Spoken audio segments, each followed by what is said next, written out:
Hi everybody, today I'm going to be reviewing this white bridal sweetheart overbust corset made by Velda Lauder. And because Ms. Lauder had passed away this past March, it's not going to be a traditional review in the sense of yes, buy this product, no, don't buy this product, because this is more of a posthumous dedication to her, I guess.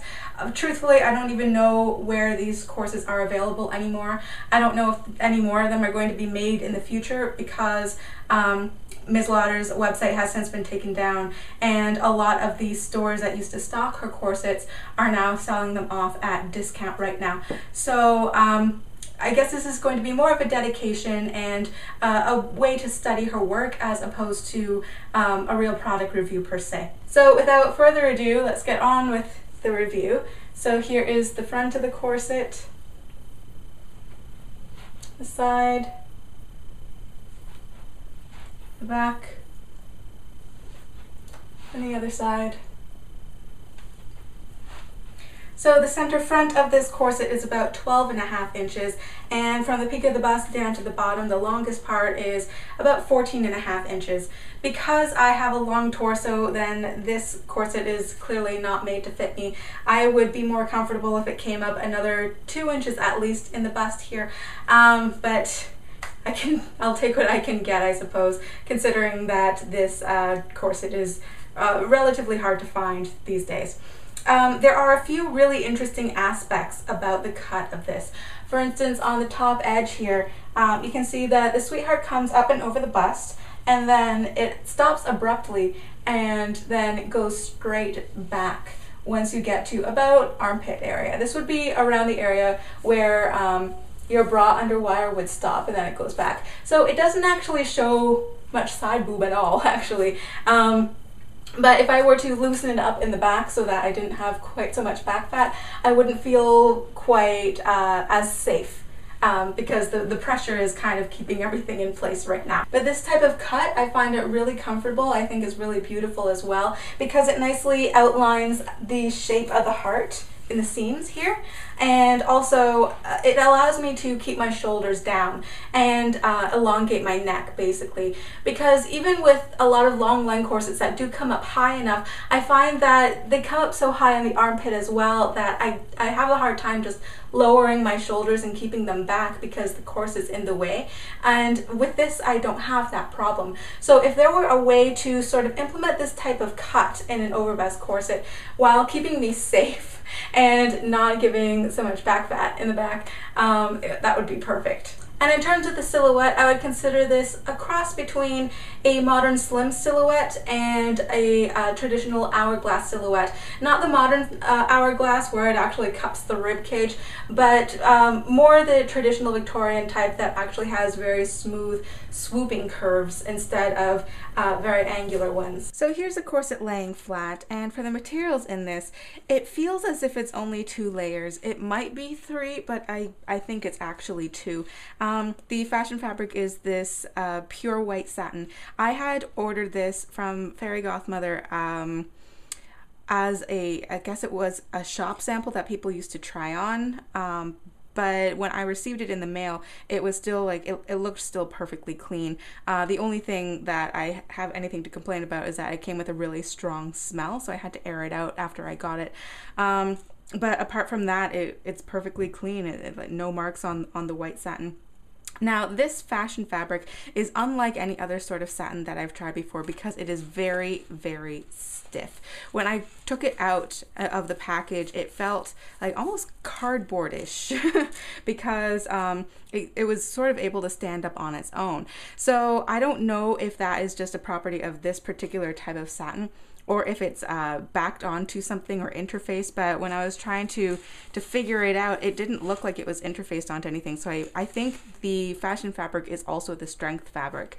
And then on the inside here, and I apologize that I can't show you the inside in too much detail because it's a closed front corset, but the inside here is lined in this lovely softer type of satin. And for the construction, turning it on its side, it has 5 main panels. So 1, 2, 3, 4, 5, but in the second panel here it actually has a bust gore. so that it gives a little bit more fullness in the bust there.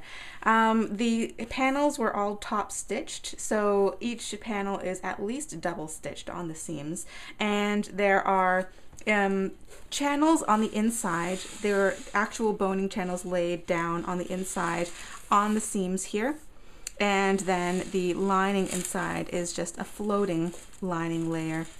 You might be able to see the waist tape in here actually. You can see there's a little bit of an outline right there going across. So it is a very wide waist tape and a very stiff waist tape. It's probably not made from twill tape, and it's 1.5 inches wide, which is a good 1/2 inch wider than most other waist tapes that I'm familiar with.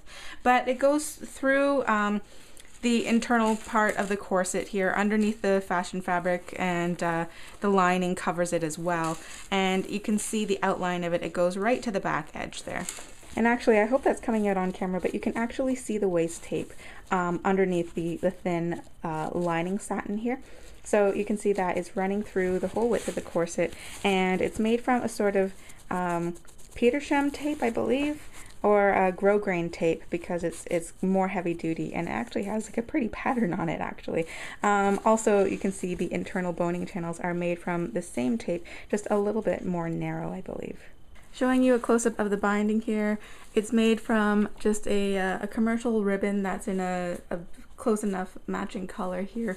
You can see that on the inside it's not folded under, but that's fine because the ribbon doesn't it doesn't fray anyways, so that edge is finished. You can see the tag right there, size 24. And here's the Velda Lauder tag, and it has her website on there, which I think has since been taken down. And here you can see a close-up of the embellishment as well, all these beads that are on the top and the bottom edges here. The beads are on just a line of ribbon, and then the ribbon was cut to size and stitched down underneath the binding there. And I've opened up the laces here so you can see the Modesty panel, and this Modesty panel is about 7 inches wide, or 7.5 inches wide, so maybe about 5.5 inches of usable space.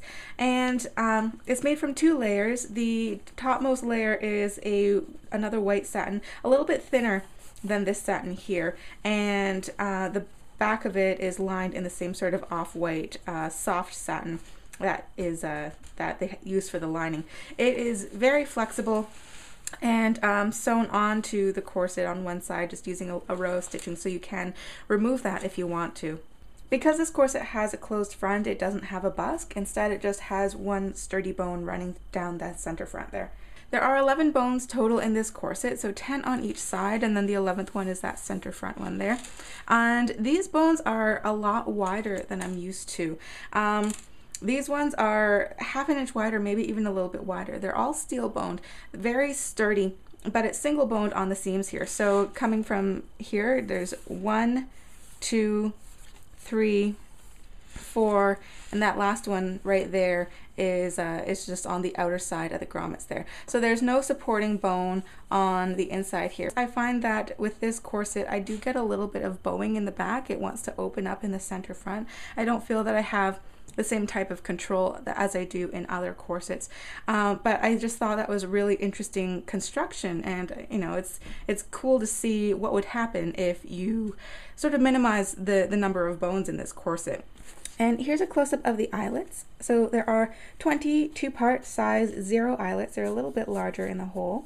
They have a bit of a small flange around them, medium to small, and so there are 10 on each side. And when I purchased the corset, this is the only place that I saw any wear to the corset, just here by the laces. It's probably due to the abrasion because of the way that it's been laced. But I didn't relace it because I just wanted to show how it looked as it came in the mail.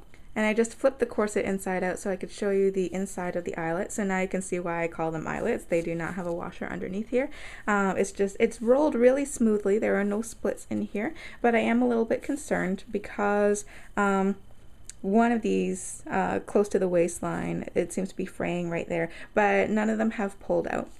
So I was originally not going to mention the price because truthfully I don't even know where you would find this particular style of corset anymore. Fairy GothMother has a few other styles of Velda Lauder corsets. They're selling them off at half price, just trying to clear out the stock. but I don't know if these sort of corsets are going to appreciate over time because, you know, become a collector's item because they're not being made anymore. So with that in mind, for curiosity's sake, I believe this was close to 250 pounds in the UK. I got that at half price because this was a shop sample. But yeah, I just thought I would include that for completion's sake. I hope you enjoyed the review or the study on this corset, and I hope you learned something new. If you have any comments or questions about this corset or about Velda Lauder in general, then please leave them in the comments down below, and I will see you guys next week for another video. Bye!